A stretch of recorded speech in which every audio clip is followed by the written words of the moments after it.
Kozhikode Elathur police സ്റ്റേഷനിൽ അവധി അനുവദിക്കാത്തതിനെ തുടർന്ന് SI ഔദ്യോഗിക വാട്സാപ്പ് ഗ്രൂപ്പിൽ നാടകഗാനം പോസ്റ്റ് ചെയ്തു. പാമ്പുകൾക്ക് മാളമുണ്ട് എന്ന പാട്ടിന്റെ ഓഡിയോ ഫയൽ ആണ് പോസ്റ്റ് ചെയ്തത്. ACPയുടെ അന്വേഷണ റിപ്പോർട്ടിന്റെ അടിസ്ഥാനത്തിൽ SIയെ സ്ഥലം മാറ്റി. അഭിജിത്ത് മുഴക്കുന്ന് കോഴിക്കോട്ട് നിന്ന് വിവരങ്ങൾ നൽകാറുണ്ട്. അഭിജിത്ത്, ഇതൊരു പ്രതിഷേധത്തിന്റെ ഭാഗമായിട്ടാണോ SI ഈ നാടകഗാനം പോസ്റ്റ് ചെയ്തത്? അത് അവസാനം നടപടിയിലേക്ക് എത്തുകയാണല്ലോ.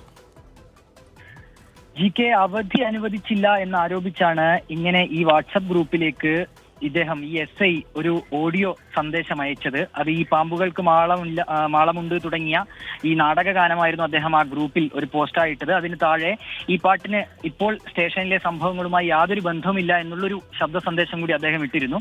തുടർന്നാണ് ഇങ്ങനെ ഒരു അന്വേഷണം നടന്നതിന് പിന്നാലെ ഇദ്ദേഹത്തെ എലത്തൂർ സ്റ്റേഷനിൽ നിന്ന് ഫറോക്ക് സ്റ്റേഷനിലേക്ക് സ്ഥലം മാറ്റിക്കൊണ്ടുള്ള ഒരു നടപടി വന്നിട്ടുള്ളത്.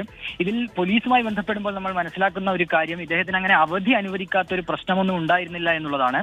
ഈ വർഷം ഇതുവരെ ഇദ്ദേഹം 20ഓളം അവധി എടുത്തിട്ടുണ്ട് എന്നുള്ളതാണ് ഇദ്ദേഹത്തിന്റെ മേലുദ്യോഗസ്ഥർ തന്നെ നൽകുന്ന വിവരം. ഏതായാലും അങ്ങനെ അവധി നൽകാത്ത ഒരു പ്രശ്നം അവിടെ നിലനിൽക്കുന്നില്ല എന്ന് പോലീസുമായി ബന്ധപ്പെടുമ്പോൾ നമ്മൾ മനസ്സിലാക്കുന്നുണ്ട്. പക്ഷേ ഏതായാലും ഇങ്ങനെയൊരു ശബ്ദ സന്ദേശം അദ്ദേഹം ഈ CI ഉൾപ്പെടെ അടങ്ങുന്ന ഒരു ഗ്രൂപ്പിലേക്ക് ഇടുന്നു. അതിന് പിന്നാലെ അദ്ദേഹത്തിനെതിരെ അന്വേഷണം വരുന്നു.